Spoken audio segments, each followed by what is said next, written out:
Questo dispositivo stimola la respirazione profonda aumentando il volume di inspirazione e mantenendo espanso il polmone.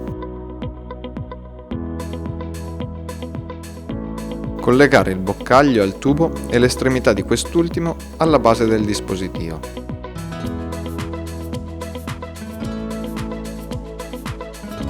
Poni il dispositivo di fronte al viso, in posizione verticale. Espira normalmente, serra bene le labbra attorno al boccaglio e inspira lentamente dalla bocca, con la forza sufficiente a mantenere il galleggiante giallo nella finestra indicata. Continua l'inspirazione lentamente fino al massimo riempimento. Eseguire un'apnea di qualche istante, espirare normalmente e ripetere l'inspirio mantenendo il galleggiante nella finestra corretta. Ripetere questo esercizio 5 volte. Di seguito ti mostriamo cosa non va assolutamente fatto. Il galleggiante non dovrebbe mai superare la finestra.